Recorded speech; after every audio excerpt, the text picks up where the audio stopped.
우리 먼저 말씀 나누도록 하겠습니다. 빌립보서 4장 15에서 20절입니다.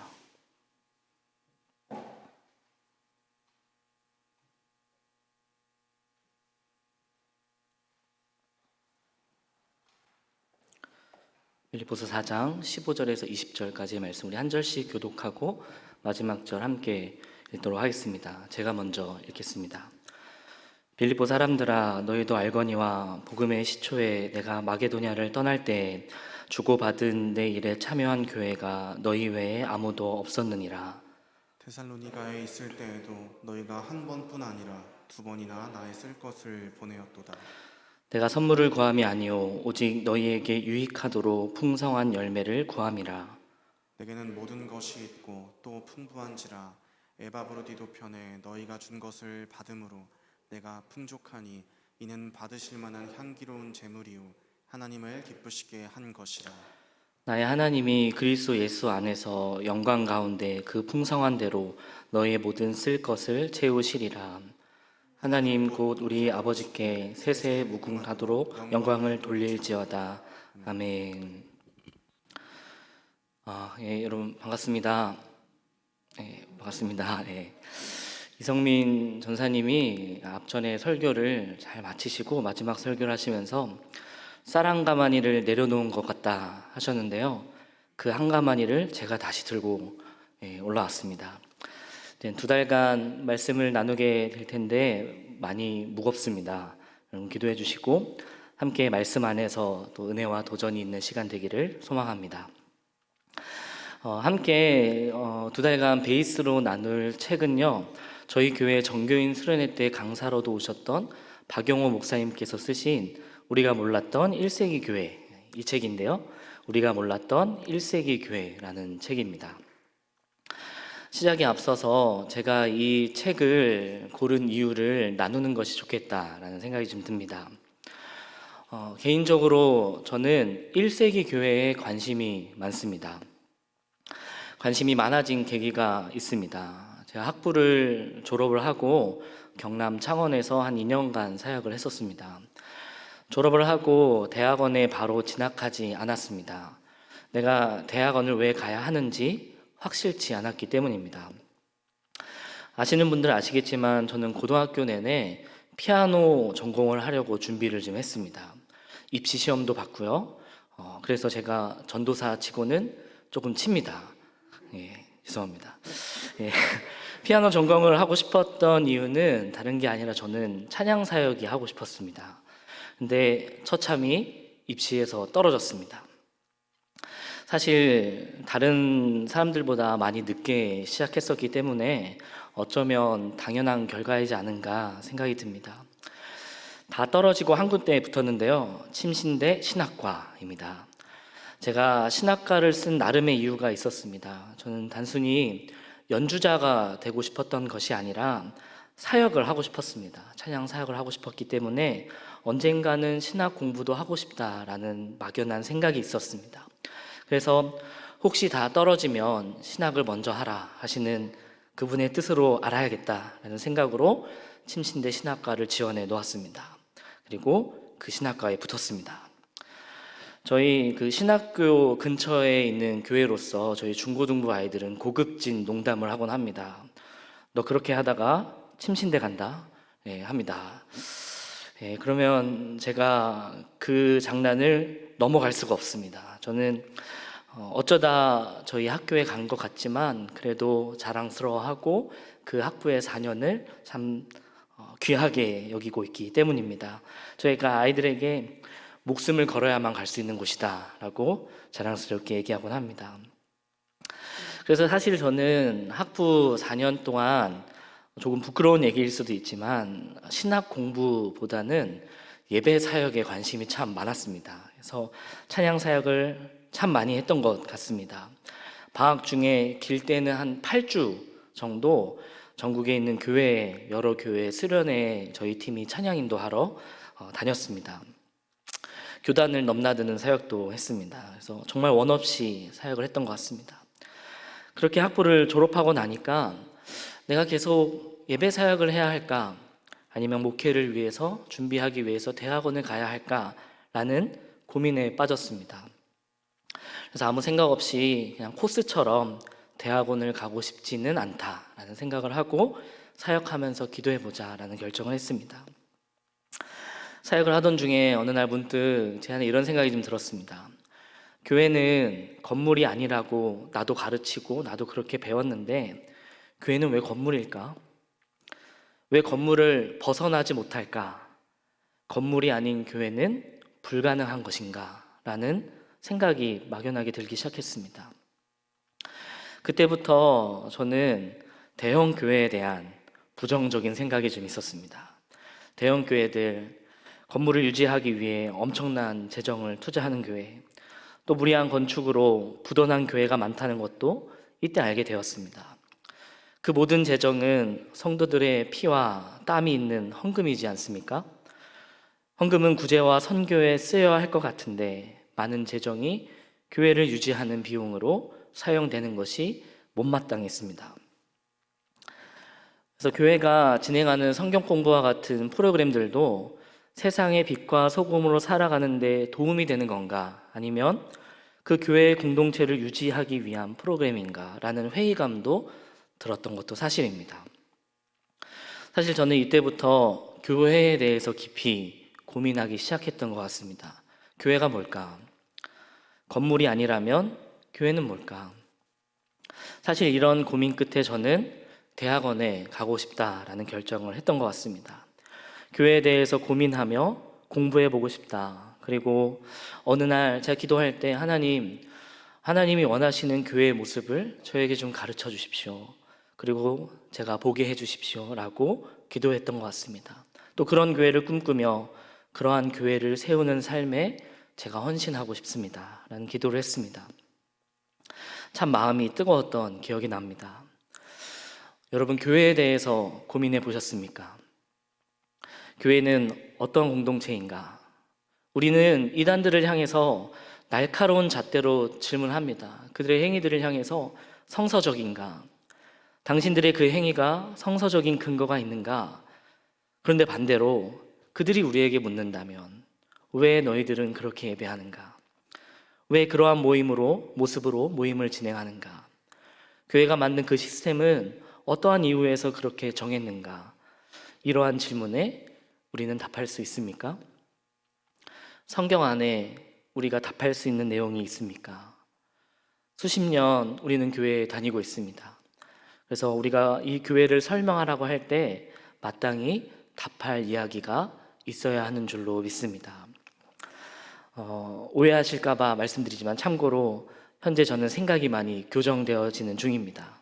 교회를 좀 삐딱하게 보던 저쪽 끝에서 지금 좀 이쪽으로 옮겨오는 중입니다.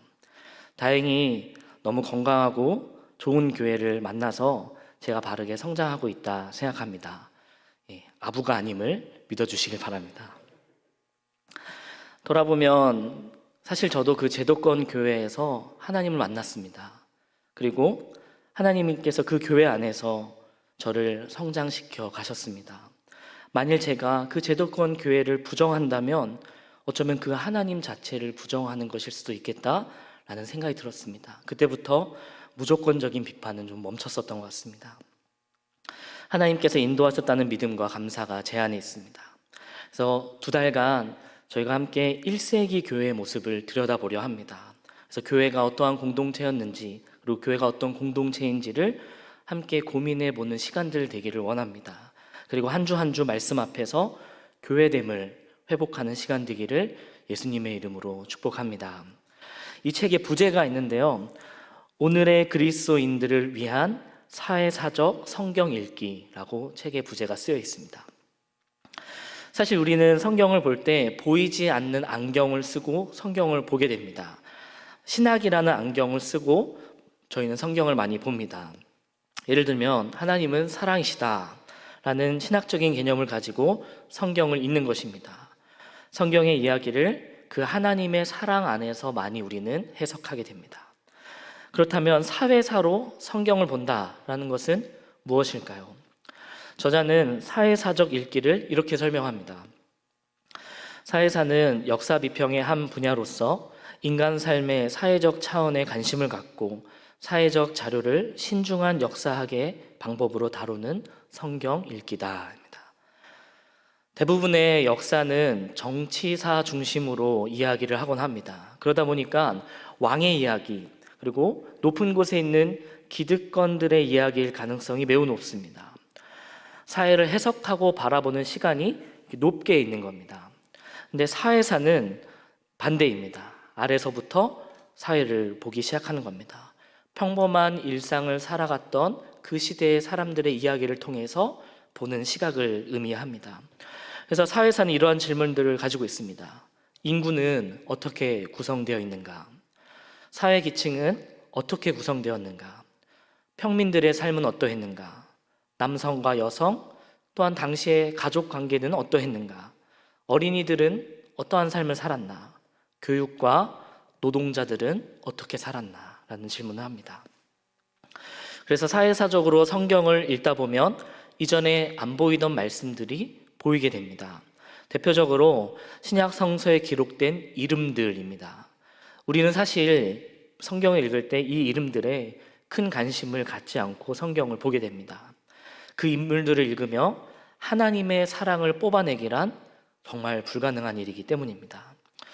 오늘 다룰 주제이기도 하지만 이러한 인물들을 들여다보면 교회를 구성한 사람들이 어떠한 사람인지를 알게 해줍니다.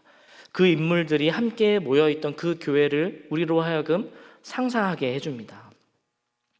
당시 교회가 어떠한 모습인지를 그려보는 겁니다.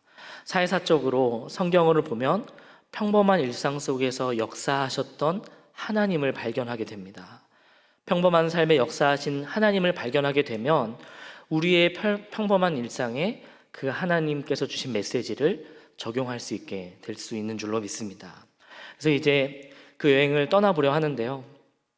사회사적으로 성경을 보기 위해서는 전제되어야 하는 내용이 있습니다. 그들의 사회와 우리의 사회가 정말 다르다는 것을 인정해야 합니다.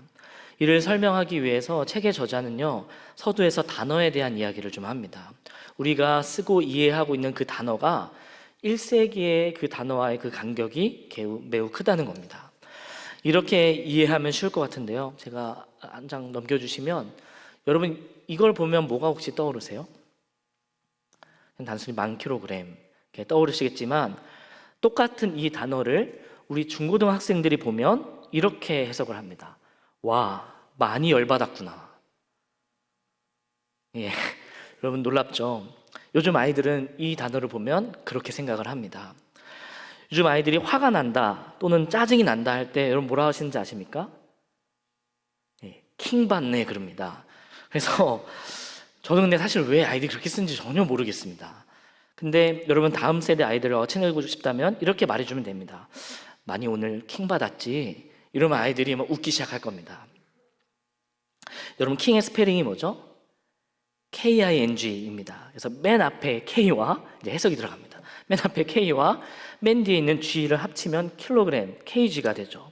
그래서 이 단어를 설정하는 이가 무게를 설정합니다. 그리고 그 무게만큼 내가 화가 났다 라는 뜻입니다. 여러분 이해가 되십니까? 요즘 아이들 이렇게 이야기합니다.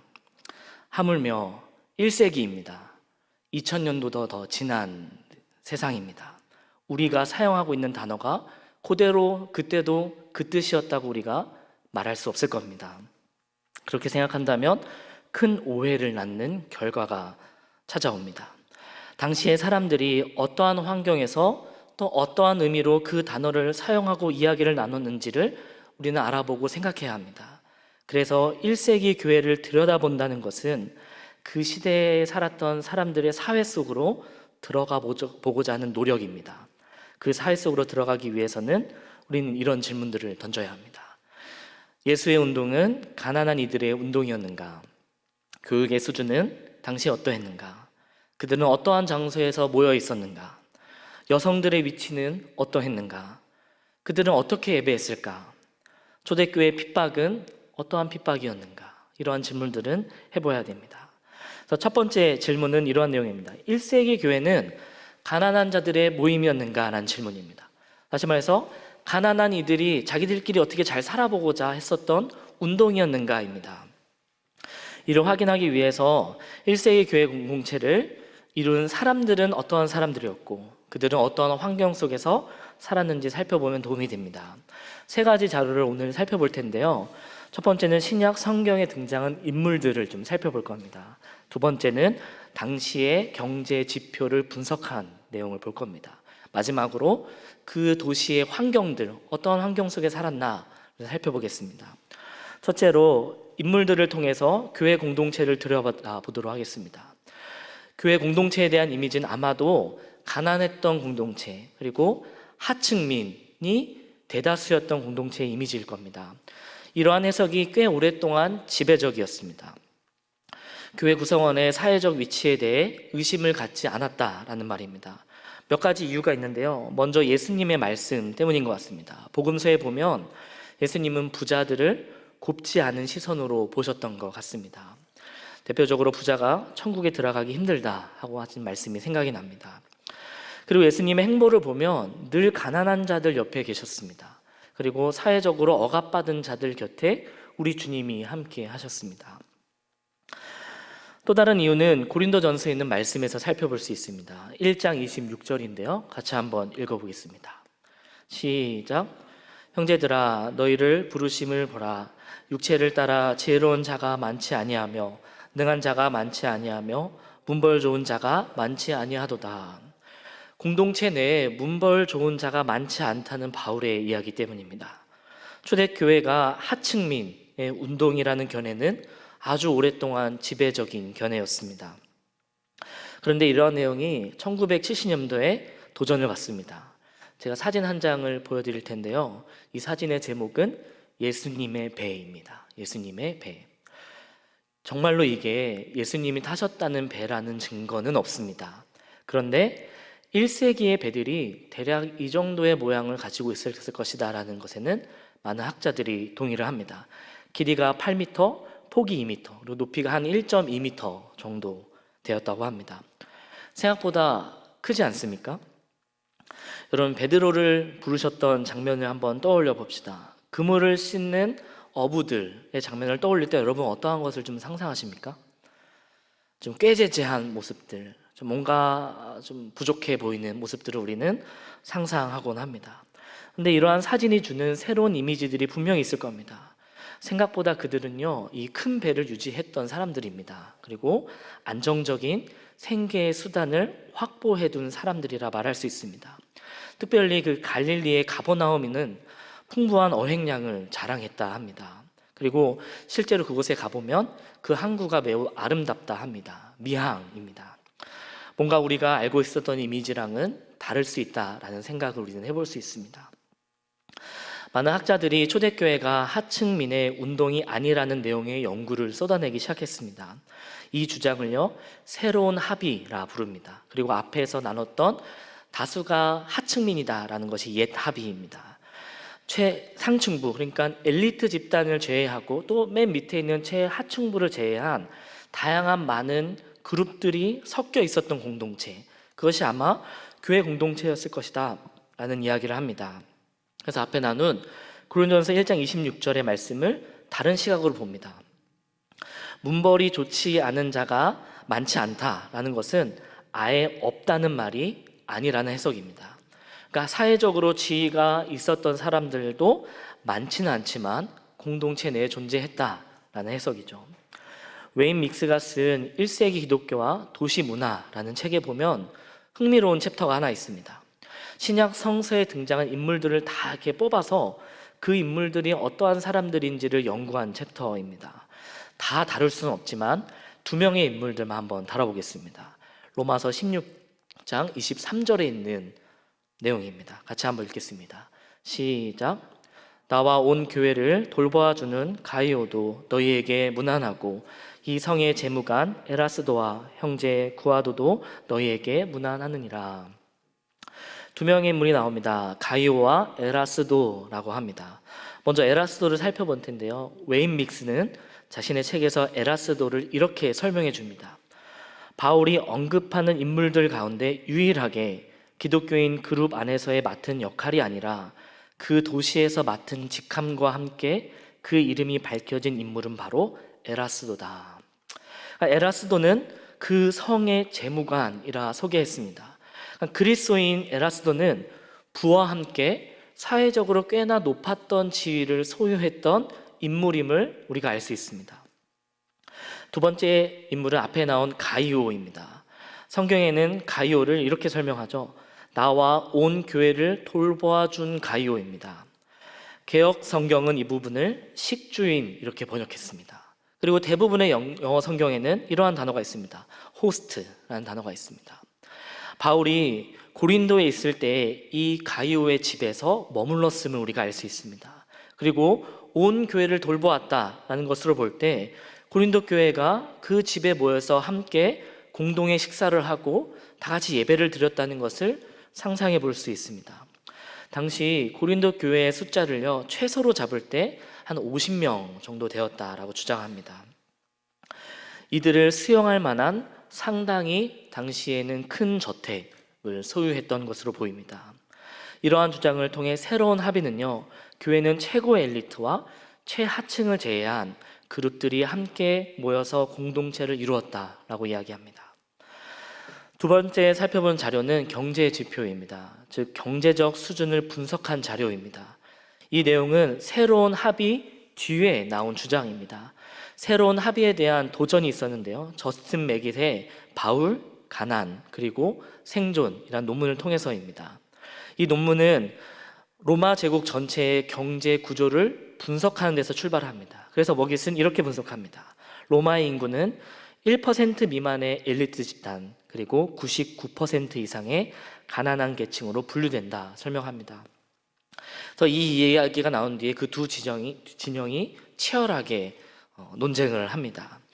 그 논쟁에 우리가 주목할 만한 내용이 하나가 있다면 제가 나눠드렸던 자료에 있는 표입니다. 경제지표 ES표라고 나와 있는 겁니다. 프리젠과 로겐네커의 자료인데요. 가장 최근에 있었던 2010년의 자료입니다. 표를 보면요, ES1부터 7까지 나눠져 있습니다. ES1은 제국의 엘리트, 2는 속주 엘리트, 3은 한 도시 엘리트라고 합니다. 그래서 이들이 한 3% 합쳐서 되었을 것이다 이야기하죠. ES4는 생계 유지선을 약간 웃도는 수준. 그래서 여기서 생계 유지선이라는 것은 하루 벌어서 하루 먹고 사는 정도라고 합니다. 그러니까 자신이 하루 벌어서 하루 먹고 살고 약간 어느 정도의 자금을 모아둘 수 있었던 사람들이 아마 ES4의 그룹이었다 합니다. ES5는 생계 유지선을 안정적으로 유지하는 수준의 사람들입니다. 27% 됩니다. ES6는 생계 유지선을 겨우 유지하는 수준으로 30%, 그리고 ES7은 생계 유지선 이하 25%입니다. 그래서 모두가 동의하는 내용은 교회는 아마도 ES3 이상의 그룹들의 사람들은 아마 없었을 것이다 그럽니다. 그래서 ES4도 아마 극히 드물었을 것이다 설명합니다. 그래서 고린도전서 1장에 소개된 문벌이 좋은 자는 아마도 이 ES4에 해당되는 사람들이었을 가능성이 있습니다. 그리고 교회의 대다수가 ES5에서 7, 다시 말해서 하루하루 삶을 살기에 빠듯한 사람들이라는 이야기를 합니다. 누가복음 11장에 보면요, 한밤중에 여행 중인 사람이 친구의 집을 방문하는 내용이 나옵니다. 먹을 것을 구하지만 그 집에 먹을 것이 없다 말합니다. 옆집의 문을 두드려야만 했던 이야기가 등장을 하죠. 그것은 그날 이미 먹을 것을 다 먹었기 때문에 더 이상 나누어줄 어떠한 것이 없었던 평범한 대부분의 성도의 모습을 그리는 내용일 수도 있습니다. 마지막으로 당시 도시 환경을 살펴보는 것도 우리가 도움이 될 것 같습니다. 고고학의 연구에 의하면 1세기 안디옥은 약 2평방마일 정도 되었을 거라 합니다. 인구는 15만 명 정도로 추정을 합니다. 1평방마일당 그러니까 7만 5천 명이 거주한 겁니다. 이것을 다시 에이커로 환산을 하면 1에이커 약 1200평당 117명이라 책에 나옵니다. 사실 제가 이걸 읽으면서 도저히 감이 안 왔습니다. 그래서 이게 뭐 어떻다는 내용인가라는 생각이 들었습니다. 그래서 제가 나름대로 좀 계산을 해봤습니다. 설교를 준비하면서 내가 지금 무엇을 하는 건가라는 생각이 들 정도로 이렇게 종이를 펴놓고 막 이렇게 A커는 얼마 정도고 이러면서 막 환산을 했습니다. 그래서 제 인터넷에 치니까 우리나라 통계청에 도시별로의 인구 밀도가 나와 있더라고요. 그것을 대입을 해봤습니다. 그래서 대전은 1에이커당 약 11명 정도가 삽니다. 인구 밀도가 높은 서울은 1에이커당 64명입니다. 안디옥의 밀도는요, 현재 서울의 한 2배 정도, 그리고 대전의 한 10배 정도 되는 인구 밀도입니다. 한마디로 굉장한 인구 밀도 속에서 당시의 사람들이 살았다라는 겁니다. 더 놀라운 점은 당시 고대 사회는 도시의 대부분의 면적이 공공 건물이나 기념비 또는 신전에 할당되었다고 합니다. 그것이 한 35%에서 40%까지 됩니다. 그러니 사실 주거 면적은 더 좁아지어진다는 겁니다. 온 가족이 좁은 집에 옹기종기 모여서 살았을 겁니다. 아마도 집은 잠을 자고 물건을 보관하는 정도로 사용되었을 거고, 대부분의 생활은 아마 밖으로 나가서 그 공공 장소에 모여서 생활을 했을 겁니다. 이렇게도 얘기합니다. 집과 집 사이가 너무 가까워서 창문을 열기만 하면 앞집에 있는 사람과 큰 소리 내지 않아도 대화를 할 수 있을 정도라고 합니다. 사회학자인 로드니 스타크는 이 정도의 인구 밀도가 되면 여러 사회 문제가 발생한다 설명합니다. 이렇게 이야기합니다. 신약 시대의 안디옥을 정확히 묘사하려면 비참, 위험, 공포, 절망, 증오가 만연한 도시로 그려야 한다. 이 도시에 거주했던 평균적인 가족은 더럽고 비좁은 환경에서 불결하게 살았고, 출생 자녀의 최소 절반이 출생 시 또는 영아기에 사망했으며, 대부분은 어린이가 성년이 되기 전에 부모 가운데 한 사람을 여의었다. 살벌한 인종적 적개심에서 비롯된 증오와 두려움이 도시를 지배했고, 끝없는 나그네의 유입으로 상황은 더 악화되었다. 안정된 애착관계 네트워크가 너무나도 부실하여 사소한 사건도 군중의 폭력 사태로 비화하기 일쑤였다. 한마디로 위생의 문제도 아마 심각했을 것이고, 전염병의 문제도 심각했을 겁니다. 무엇보다 윤리 도덕의 문제가 만연했던 환경입니다. 이기적으로 살 수밖에 없는 그러한 환경의 풍토가 있었던 사회라 말할 수 있습니다. 정리하자면 초대교회의 성도들의 삶은 누군가를 돕거나 남을 생각하면서 살기 어려운 시대 속에서 그들은 살았습니다. 하루 벌어서 하루를 살아가야 하며, 삶을 살아가는 환경은 나를 지키기도 바쁜 환경이었습니다. 우리가 이러한 내용을 머릿속에서 한번 그려보시면서 오늘의 본문인 빌립보서 4장 15절에서 20절 말씀을 한 번 더 읽어보았으면 좋겠습니다. 다 같이 한번 합독했으면 좋겠습니다. 한번 합독하겠습니다. 시작. 빌립보 사람들아, 너희도 알거니와 복음의 시초에 내가 마게도냐를 떠날 때 주고받은 내 일에 참여한 교회가 너희 외에 아무도 없었느니라. 데살로니가에 있을 때에도 너희가 한 번뿐 아니라 2번이나 나의 쓸 것을 보내었도다. 내가 선물을 구함이 아니오 오직 너희에게 유익하도록 풍성한 열매를 구함이라. 내게는 모든 것이 있고 또 풍부한지라. 에바브로디도 편에 너희가 준 것을 받았으므로 내가 풍족하니 이는 받으실 만한 향기로운 제물이요 하나님을 기쁘시게 한 것이라. 나의 하나님이 그리스도 예수 안에서 영광 가운데 그 풍성한 대로 너희의 모든 쓸 것을 채우시리라.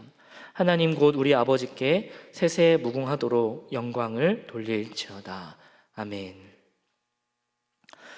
바울은 18절에서 빌립보 교인들이 보내준 헌금이 향기로운 제물이다 라고 말합니다. 이는 단순히 물질만을 주고받은 행위가 아니라는 내용입니다. 바울은 지금 빌립보 교인들과 자신 사이에 하나님이 계심을 인정하면서 이러한 이야기를 꺼내고 있는 겁니다. 직접 받은 것 같으나 직접 받지 않았다 여깁니다. 왜냐하면 빌립보 교인들이 하나님께 그 물질을 드린 것이며, 하나님은 그 물질을 자신의 바울에게 허락해 주신 것이라 믿고 있기 때문입니다. 더군다나 그 물질은 그들의 생명과도 같은 것입니다. 이렇게 생각해 봤습니다. 그 헌금이 그들의 수입의 몇 %였을까? 사실 몇 %를 드렸냐, 이 사실에 존경을 담기보다는 빌립보 성도들이 그 말씀 앞에 온 힘을 다해 반응했다는 사실 앞에서 저는 존경과 동시에 부끄러움을 느낍니다. 힘을 다해 말씀 앞에서 반응하고 살았던 그들의 모습, 사랑하는 성도 여러분, 말씀 앞에서 힘을 다해 반응하고 계십니까? 하나님의 나라는 그렇게 반응한 자들을 통해서 확장되어 가는 줄로 믿습니다. 며칠 전에 SNS에서요, 어떠한 목사님이 올린 글을 보고 한참 멍하니 좀 생각을 하게 되는 시간이 있었습니다. 글의 요지는 이렇습니다. 기도의 응답에 대한 내용이었는데요. 삶의 여유에 따라 기도 응답 여부가 달라지는 것 같다라는 이야기였습니다. 가난하고 아픈 사람의 기도가 응답되는 경우는 극히 드물고 비교적 여유로운 분들은 감사와 찬송이 넘친다라는 이야기였습니다. 사실 대놓고 부정하기가 어렵다라는 생각이 들기도 했습니다. 그러면서 왜 그럴까를 생각해 봤습니다. 하나님의 역사는 도대체 뭔가라는 고민이 되었습니다. 이 고민을 하던 중에 만난 본문이 오늘 빌립보서 말씀입니다. 수예배를 준비하느라 공부하며 초대교회의 삶을 들여다보는 제게 하나님께서 조금의 답을 주시는 것만 같았습니다. 사실 여러분, 초대교회 성도들이 살았던 삶은요, 그 자체가 기적이지 않겠습니까? 말씀 그대로 그들은 나는 죽고 예수 그리스도로 살았던 삶이었습니다. 그들은 가난했으나 다른 이들을 부욕해 했던 그들의 삶이었습니다. 그 삶 자체가 기적의 삶입니다. 말씀에 순종했을 뿐인데 기적을 이뤄냈습니다. 바울은 빌립보 성도들의 헌신으로 응답을 경험했다 오늘 고백한 겁니다. 하나님의 나라가 확장되는 것을 보며 그는 지금 하나님을 찬양하고 있습니다. 왜 요즘 하나님의 역사가 잘 보이지 않는 것일까? 라는 질문에 다가온 울림은 바로 이것입니다. 성도가 주님의 마음에 반응하지 않는 것, 주님의 마음을 품으려 하지 않는 것, 이것이 어쩌면 오늘날을 살아가는 그리스도인들이 1세기 교회를 통해 돌아봐야 할 제목일지도 모릅니다. 빌립보서에는 유명한 말씀 한 구절이 있습니다. 2장 5절에서 6절인데요. 같이 한번 읽겠습니다. 시작. 너희 안에 이 마음을 품으라. 곧 그리스도 예수의 마음이니 그는 근본 하나님의 본체시나 하나님과 동등됨을 취할 것으로 여기지 아니하시고. 그리스도의 마음을 품으라 말합니다. 여러분, 어떠한 마음입니까? 6절에 보니 그는 근본 하나님의 본체시나 하나님과 동등됨을 취할 것으로 여기지 아니하시고. 여기서 어려운 단어가 있다면 취할 것으로입니다. 헬라어로는 하르파그모스라고 합니다. 이 단어에 대한 해석이 좀 어렵습니다. 신약 성서에서도 딱 이곳에 한 번만 쓰인 단어이기 때문입니다. 일상의 용어로는요, 이 단어는 전리품을 취할 때 쓰인 단어였다 합니다. 전쟁을 통해 승리하고 그 승리의 대가로 어떠한 보상을 받을 때 쓰였던 단어란 말입니다. 그렇다면 6절의 말씀은 이런 의미로 다가옵니다. 하나님과 같으신 주님께서 그 능력으로 아무 유익을 취하지 않으셨습니다. 실제로 우리의 주님이 그렇게 십자가를 감당하셨습니다. 자신만을 위한 능력, 자신의 유익을 위한 능력으로 이 땅에서 사용하지 않으셨습니다. 지금 바울은 이 마음을 교회가 품어야 한다 말합니다. 내가 가진 것을 나를 위해 사용하는 것이 아니라 하나님의 나라와 그의 뜻을 위해 사용해야 함을 말합니다. 그것이 교회가 품어야 할 주님의 마음입니다. 그렇기 때문에 지금 바울은 성도들의 피와 땀이 담긴 헌금을 가리켜서 하나님이 받으시는 향기로운 제물이라 고백했습니다. 아울러 모든 것을 아시는 주님께서 그들의 쓸 것을 채워주시고 갚아주시기를 기도하고 있습니다. 그들의 삶을 잘 알고 있기에 가능한 기도이지 않습니까? 사랑하는 성도 여러분, 오늘 우리는 초대교회 모습을 조금 들여다보았습니다. 또한 그들의 삶이 우리에게 주는 메시지 앞에 서 있습니다. 우리는 너무나 풍족한 시대를 살아갑니다. 또한 이 땅에 하나님의 교회가 참 많습니다. 그런데 마땅히 일어나야 할 일들이 일어나지 않는다면 우리는 철저히 우리의 삶을 돌아보고 회개해야 합니다. 가진 것을 어떻게 사용하고 계십니까? 하나님이 주신 것이 어디로 흐르고 있습니까? 저는 오늘 단순히 헌금을 우리가 많이 해서 어려운 이들을 돕자라는 이야기를 하고 싶은 것이 아닙니다. 물론 그 일은 너무나도 귀합니다. 필요합니다. 그런데 단순한 물질의 나눔이 면죄부가 되어줄 수 없습니다. 하나님이 요구하셨던 것은 말씀 앞에 힘을 다해 순종한 삶인 줄로 믿습니다. 바울이 물질이 향기롭다 말하는 것은 바로 그 순종 때문입니다. 물질의 양 때문이 아닙니다. 순종의 삶이 있는 그 물질이 향기롭습니다. 하나님은 교회를 통해 일하기를 원하십니다. 교회는 그리스도를 주님이라 고백하는 자들을 의미합니다. 다시 말해서 저와 여러분이 그 기적의 통로가 되어야 하는 줄로 믿습니다. 기도하다 보면 때로는 문득 누군가가 생각나기도 합니다. 그래서 그 사람을 위해 기도하다가 하나님이 주셨던 감동을 적어서 메시지로 보낼 때가 있습니다. 적지 않은 경우 그 대화 속에서 하나님의 만지심을 경험하게 되기도 합니다. 그리고 때로는 그 기도의 시작으로 만남이 이루어지기도 하고 그 만남이 어떠한 구체적인 역사를 이루어내기도 합니다. 주님 앞에 나와 기도하고 주님께서 우리에게 주시는 그 마음에 반응해야 합니다. 시선이란 찬양이 있죠. 후렴의 가사가 이렇습니다. 모든 시선을 주님께 드리고 살아계신 하나님을 느낄 때 내 삶은 주의 역사가 되고 하나님이 일하기 시작하네. 사랑하는 성도 여러분, 기도하고 주님의 마음을 구합시다. 내 삶이 구체적으로 하나님의 역사가 되기 위해 또 그 역사에 동참하기 위해 우리 기도합시다. 그리고 하나님께서 감동하여 주실 때 계산하지 않고 내가 가진 것을 내어드릴 수 있는 우리 모두가 되기를 소망합니다. 그래서 우리 교회를 통해 여전히 이 땅에 아름다운 하나님의 나라가 선포되고 그 나라를 누리게 되기를 소망합니다. 저와 여러분의 삶이 하나님 앞에 향기로운 제물이 되기를 예수님의 이름으로 축복합니다. 함께 기도하겠습니다. 우리 함께 기도하실 때 잠시 말씀 앞에 서서 우리가 주님의 마음을 구하는 기도를 하기를 원합니다. 잠잠히 한번